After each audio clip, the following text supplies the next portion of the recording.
এই বিশ্বাস স্বরূপ ঠেকনাতে ঘুণ লেগে গেছে। কেন না, সে বিশ্বাসটি যাদের মধ্যে বর্তমান তাদের মধ্যেই বিশ্বাস।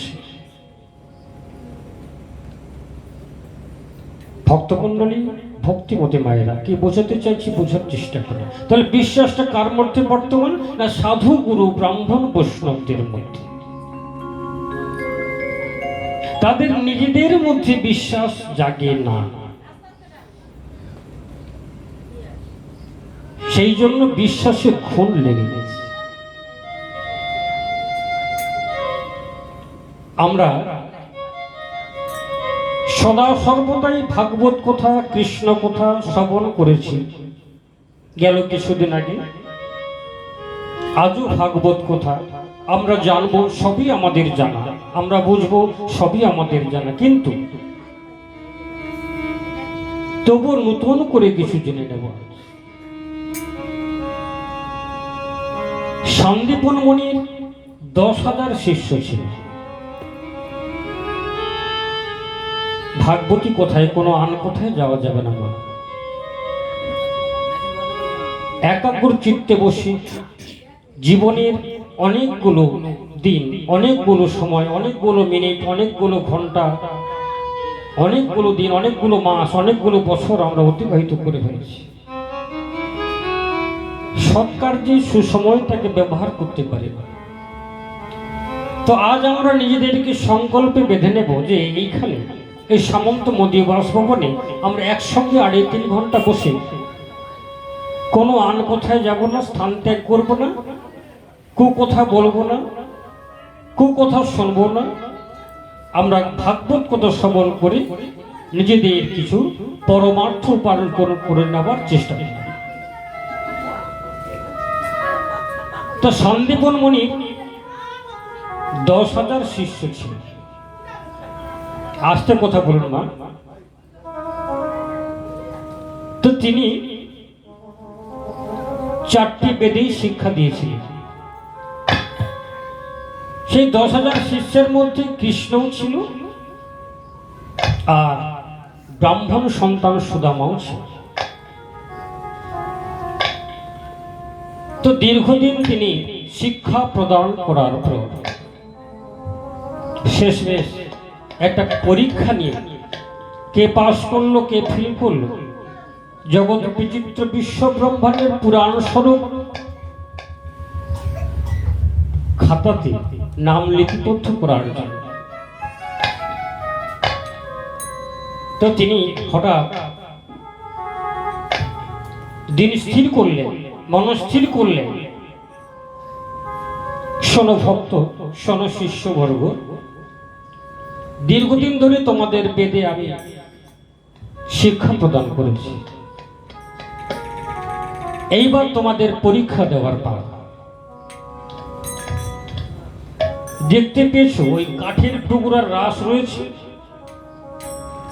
সকালে, আগামী দিন সকালে সূর্য উদয়ের সঙ্গে সঙ্গে তোমরা প্রত্যেকে একটা করে কাঠের টুকরো নিয়ে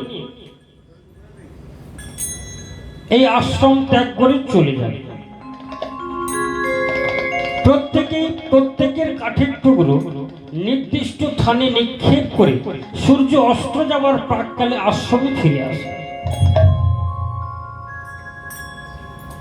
কেউ কারো ফেলা কাঠের টুকরো যেন না দেখে। বোঝার চেষ্টা করুন ভক্তমণ্ডলী, ভক্তিমতী মায়েরা। শ্রীমদ্ ভাগবত কাহিনী অবলম্বনে আমি অল্প বিস্তর সময় নেব না বাজে কথা বলার জন্য। কেন? শ্রীমদ্ ভাগবতে কোনো আন কথা বলার অধিকার নেই,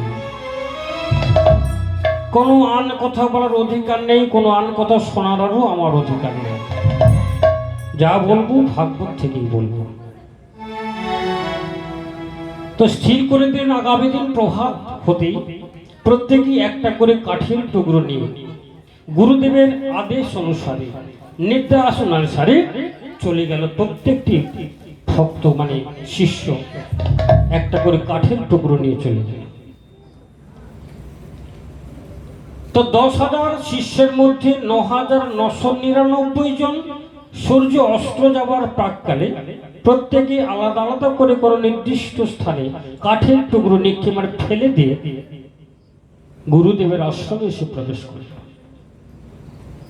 কিন্তু সুদামা আসে না। সুদামা আসে না কেন? গুরুদেবের চিন্তা হচ্ছে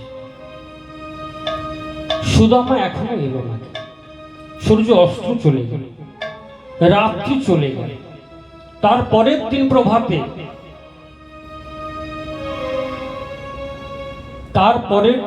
হতে গুরুদেব আবার চিন্তাগ্রস্ত সন্দীপনে মরে গেল। সুদামা কোথায় গেল? তো প্রত্যেকের নির্দিষ্ট স্থানে কাঠের টুকরো ফেলে বাড়ি ফিরে এসেছে গুরুদেবের নির্দেশ মতো। সুদামা কাঠের টুকরো ফেলার মতো এখানে বিচিত্র বিশ্ব ব্রহ্মাণ্ডের তিলকে কোথাও জায়গা পেল না।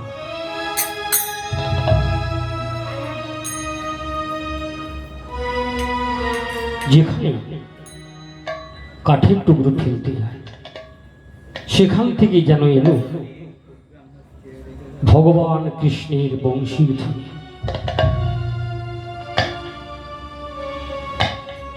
আমি যদি এই স্থানটাতে কাঠের টুকরোটা ফেলি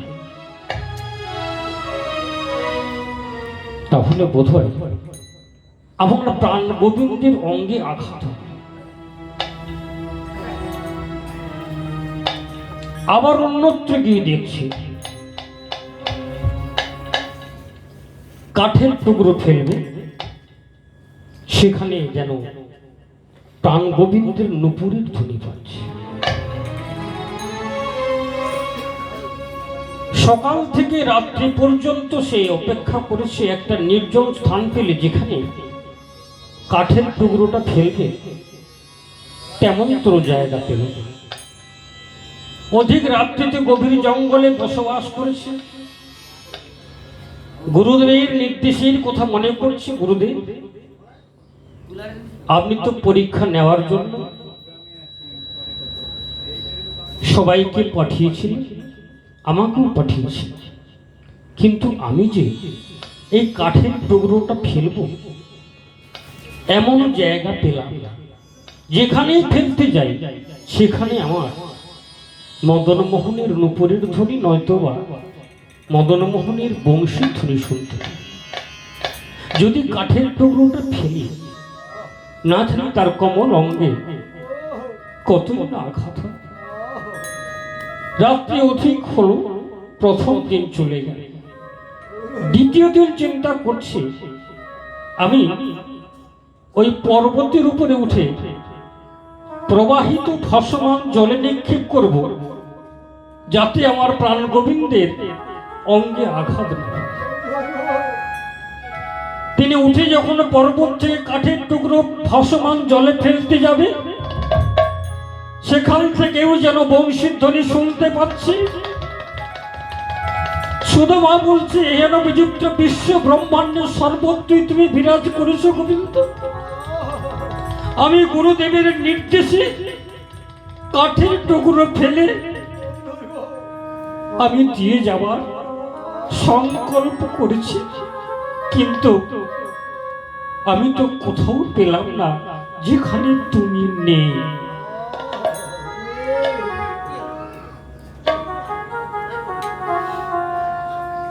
আবার ঘুরে গেল। আমি এক পর্বতের গুহার মধ্যে এই কাঠের টুকরো ফেলে গুরুদেবের আশ্রমে আমি চলে যাই। সেই গুহার মধ্যে যখন প্রবেশ করল, সেখান থেকেও যেন শুনতে পেল নুপুরের ধ্বনি। এমনটা করতে করতে 3টা দিন 3টা রাত্রি তিনি অতিবাহিত করলেন। এমন কোন জায়গা পেল না যে সুদামা গুরুদেবের নির্দেশ অনুসারে কাঠের টুকরোটা কোন স্থানে ফেলে।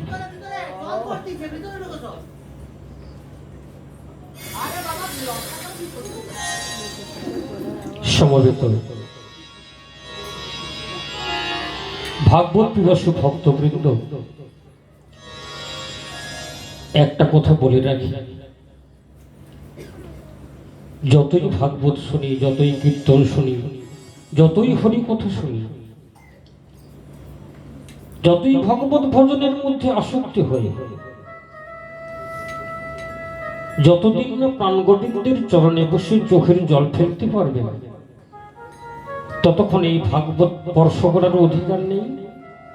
আর ভাগবতের কথা শ্রবণ করানোর অধিকার নেই। চোখের জল ফেলতে হবে। জগৎগুরু দেবকীনন্দন মহারাজ ভাগবত করতে করতে ভাগবত ঠাকুর এমন কথা বললেন, যদি কোনোদিন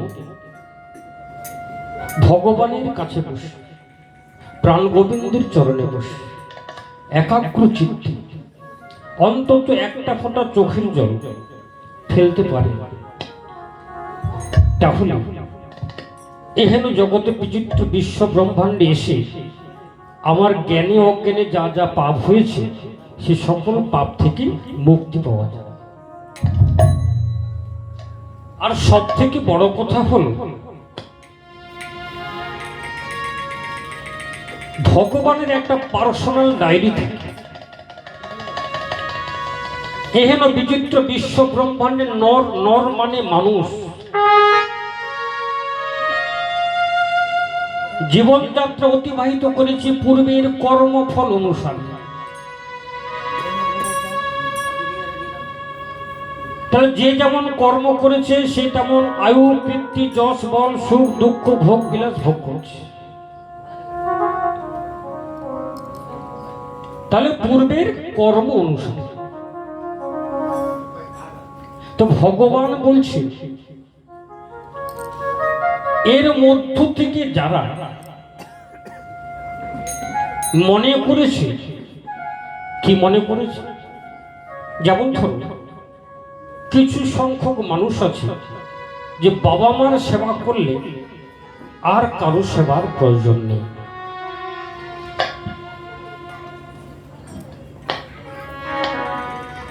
কিছু মানুষ আছে যে বাবা মার সেবা করে গেলে আর কোনো ঠাকুর দেবতার পূজা না করলেও হবে। সিদ্ধান্তটা কতখানি ভুল দেখুন। ধরুন একটা গাছে ফুল এলো, সেই ফুলটাতে কোনো একটা প্রজাপতি কিংবা মৌমাছি কিংবা ভ্রমরা, এই তিনের কোনো একজন বসে পরাগ সংযোগ করলে তবে সেই ফুলটি ফলে পরিণত হয়। তো আমি সেই ফলটি যদি গোবিন্দ সেবায় নিয়োগ করতে পারি তবে আমি মুক্তি পেয়ে গেলাম। তাহলে এখানে বিচারে যাব না প্রজাপতি, ভ্রমরা না মৌমাছি পরাগ সংযোগ করবে। পিতৃস্বরূপ শুক্রাণু যখন মাতৃস্বরূপ জঠরে যায় লক্ষাধিক, মানে 1 লক্ষের বাইরে, ওই 1 লক্ষ শুক্রাণুর মধ্যে আমি যে রাজা, কে বানালো? আমি যে বললাম পিতামাতার সেবা করলে আর গোবিন্দ সেবার প্রয়োজন হয় না, ওই 1 লক্ষ শুক্রাণুর মধ্যে আমি রাজা, কে বানালো? ভালো করে বোঝার চেষ্টা করুন। 7 5 12 হয়, অন্য মনস্ক হলে কিন্তু 13 হয়ে যাবে। তিনি কিন্তু ওই 1 লক্ষ শুক্রাণুর মধ্যে রাজা আমাকে তিনিই বানালেন। তা আমি ধরিত্রীর বুকে এসে সেই চিন্তাধারা করে যদি গোবিন্দ সেবায় নিজেকে নিয়োগ করতে পারে, তাহলে তার পার্সোনাল ডায়েরিতে আমার নামটা নথিভুক্ত হয়ে যাবে। যেমন আপনারা আপনাদের মোবাইলে কিছু প্রয়োজনীয় ব্যক্তির নামটা লিখে রাখেন না, তদ্রূপ ভগবানও কিছু মানুষের নাম তার পার্সোনাল ডায়েরিতে লিখে রাখে। কিন্তু তা হয় না কেন? আমরা বুঝতেই পারি না, বুঝতে শিখি না। অনেক ভাগবত কথা শ্রবণ করেছি, অনেক হরিবাসরে গিয়ে অনেক কীর্তনীয় ঠাকুরের সদুপদেশ নিয়েছি, কিন্তু আসল কথাগুলো আমরা এখনো পর্যন্ত বোধহয় বুঝতে পারি না। কেন বুঝতে পারি না? নিজেকে আমরা জানতে পারি না। নিজেকে কেন জানতে পারি না? নিজেকে প্রশ্ন করি না, আমি কে, আমি কোথায় ছিলাম, আমি কি করে এলাম, পরে কোথায় যাব। এই ধরিত্রীর বুকে আসা আমার শেষ আশা নয় তো? নিজেকে আগে প্রশ্ন করো। নিজেকে প্রশ্ন করলে তবে ভগবত ভজনের সত্যতা অনুরক্ত করা যায়। ভগবত ভজনের সত্য অনুরক্ত করতে পারলেই তবে জাগবে ইচ্ছা। ইচ্ছে জাগলেই হবে অনুভূতি, অনুভূতি এলেই হবে ভাব, ভাব এলেই হবে বিশ্বাস, বিশ্বাস এলেই হবে ভক্তি, ভক্তি এলেই হবে কৃষ্ণ প্রেম, কৃষ্ণ প্রেম এলেই হবে অনুরাগ, আর অনুরাগ হলেই হবে ভজন। তার ভজন হলো দুই প্রকার, একটা হলো অনুরাগী রাগমার্গী, আর একটা হলো মর্কট বৈরাগ্য। তাহলে অনুরাগী বলতে অনুরাগ, যেটাকে রাগমার্গী বলে। তা রাগ শব্দের অর্থ অনুরাগ, মার্গ শব্দের অর্থ কি মার্জার। মার্জার শব্দের অর্থ কোথায় লেখা আছে? কোনো গ্রন্থে পাবেন না, প্রকৃতিবাদ অভিধান গ্রন্থে আছে। মার্জার শব্দের অর্থ হলো বিড়াল। ভগবান বলছে দেখবে, বিড়াল যখন তার বাচ্চা প্রসব করে, সে বাচ্চাগুলো যতদিন না নিজেকে রক্ষা করতে পারে ততদিন তার মা মুখে করে করে এখানে ওখানে লুকিয়ে লুকিয়ে রাখে।